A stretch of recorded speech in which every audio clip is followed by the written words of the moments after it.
Now it's time for some Bulma Rangers Zeo, stronger than before.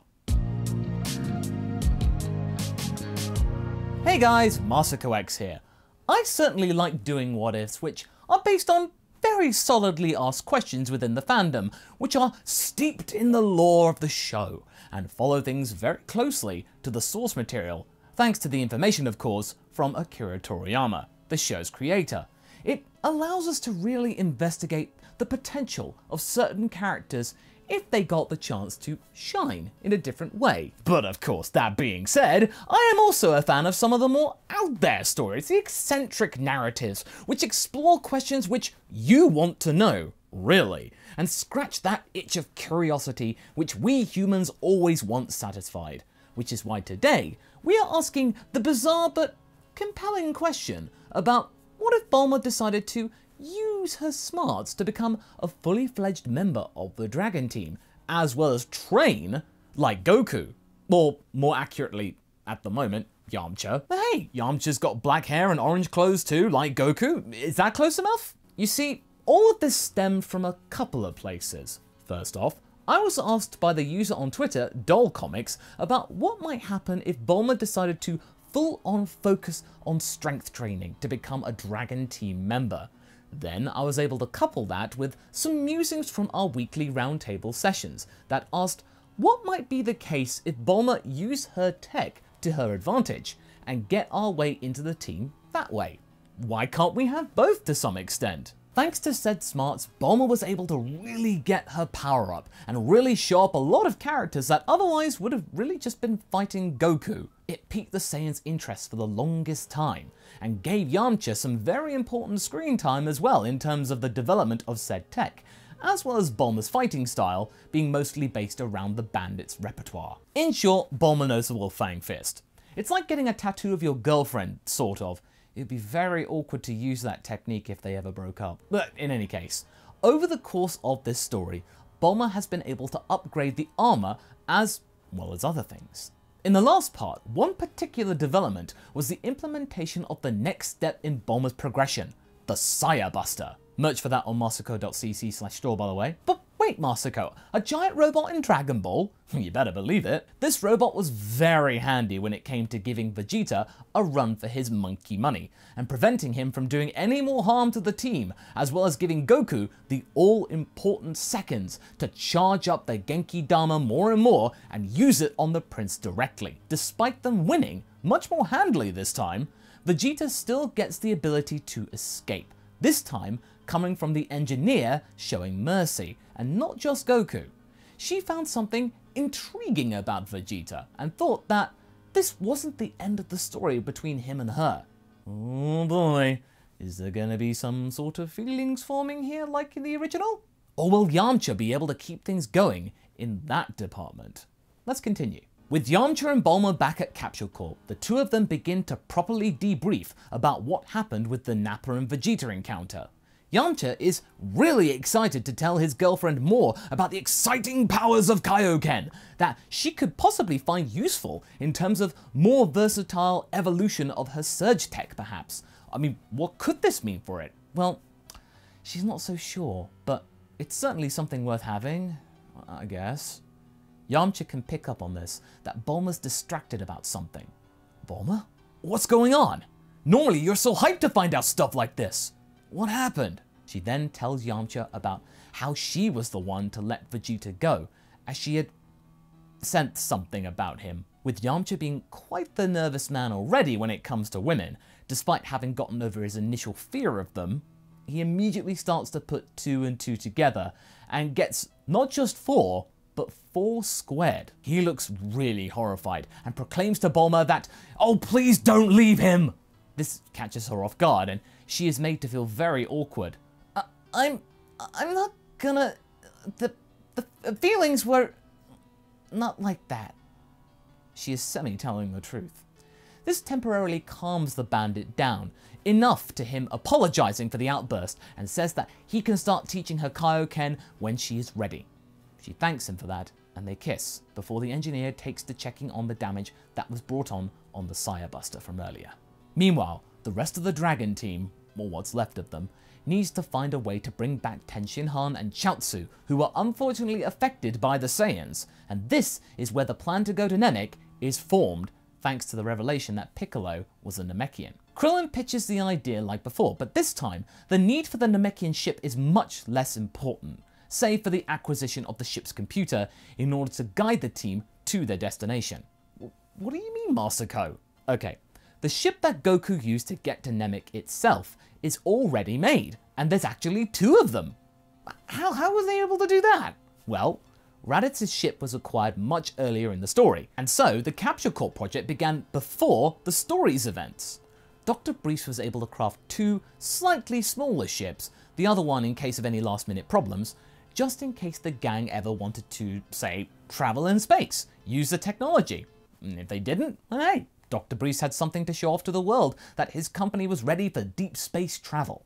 Either way, it's win-win for them. Mr. Popo still weighs in with the location of Kami's ship and everything. It's all set for the gang's trip to Namek to use their Dragon Balls. But wait, Master Ko, why are they bothering?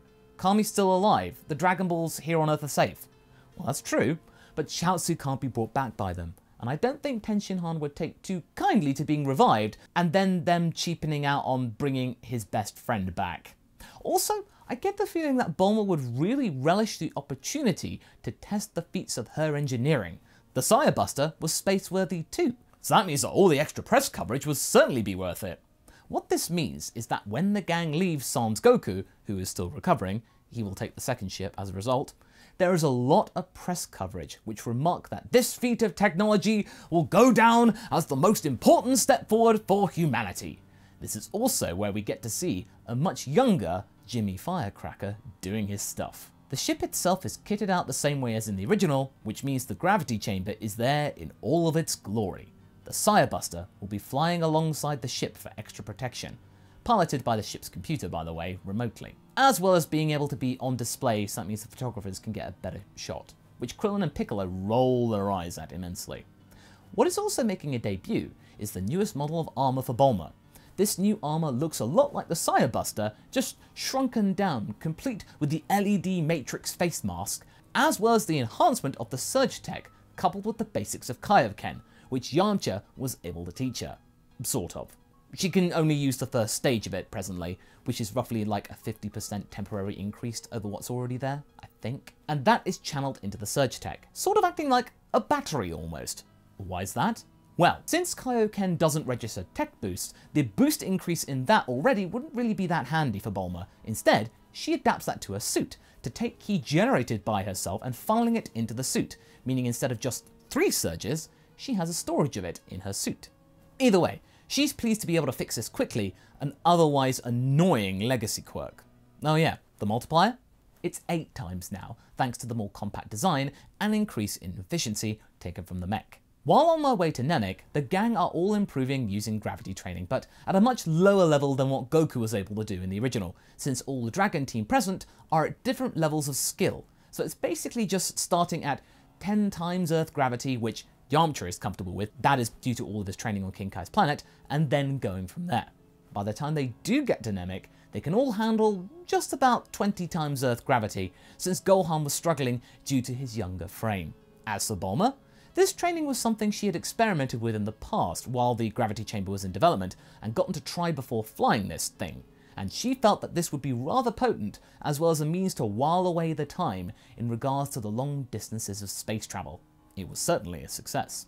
Her power has increased from 500 without the suit to now 2000 without the suit, with all the Dragon team members getting the same 400% increase as her in the time it takes to get to Namek. Now this is still low in the grand scheme of things, but it means that the group can feel a little less outmatched against the Frieza soldiers especially. Vegeta has been busy too, with the same thing happening to him like in the original story, with him recovering and heading to Namek himself to get the Dragon Balls before Frieza can. So we are still dealing with his interference on Namek, but might our heroes be able to put up more of a resistance towards him this time around? We shall see, as they arrive on the planet before the prince does. When they disembark, the Sire Buster lands beside the craft, causing a huge divot to form, and the vessel is then placed along with the craft and the mech in a larger than usual capsule to which Bulma places in her backpack. With this, the gang can then instantly sense that the powers on display here are a lot higher than they anticipated. Piccolo was never this strong, the Namekian taking umbrage to that remark, but there are a few powers around here which are similar to Vegeta's, and then there's one which is, well, it's just terrifying. Fortunately, they're nowhere near here yet, so they can all get the base established in the original location, with Bulma giving Krillin the standalone Dragon Radar to see what the situation is regarding them. 4 of them are in one place, which makes the group feel very crestfallen. Someone else is after them. It's not going to be a walk in the space park after all. Gohan and Krillin still go to the same village as before, since the powers there were not that high. It hadn't been touched yet. As that's happening, Piccolo is observing what is essentially his original homeworld for the first time. Kami can sense this too back on Earth. The feeling of confusion as well as a sense of belonging. It's all so strange, but finally, perhaps, they can start to piece together their past and finally put that chestnut to rest all the wiser. Bulma and Yamcha then ask Piccolo if he wants to tag along with them to gather another Dragon Ball they found on its own, this time using the Dragon Radar built into Bulma's suit. No thanks. I'm still taking this all in.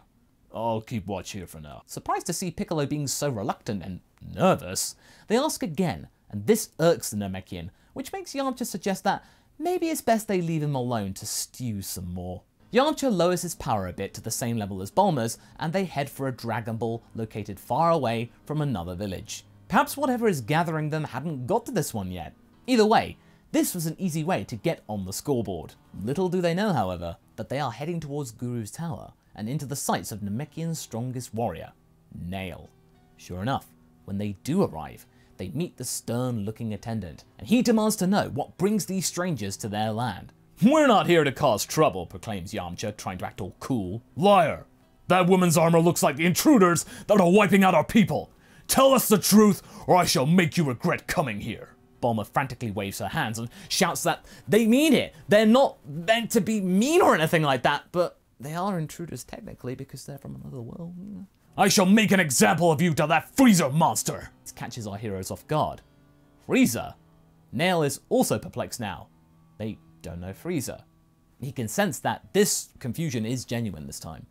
These two may be aliens to them, but they are seemingly not part of this band of thugs that came here in the first place, tearing apart their villages for the Dragon Balls. Nail!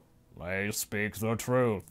Come inside, my friends. There is much to discuss. This voice feels somewhat calming in the midst of all of this tension, and so the two very much welcome this request, with Nail turning back to where Frieza's energy is emanating from, looking all the more puzzled.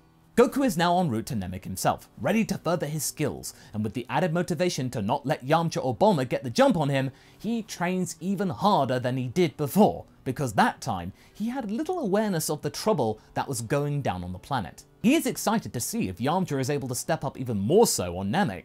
That being said, he does miss having a sparring partner around, having grown quite used to the bandit's presence. No matter though, he can work with this, which means that his boost, instead of 9 times like the original whilst training on this ship, is now a flat 10 times.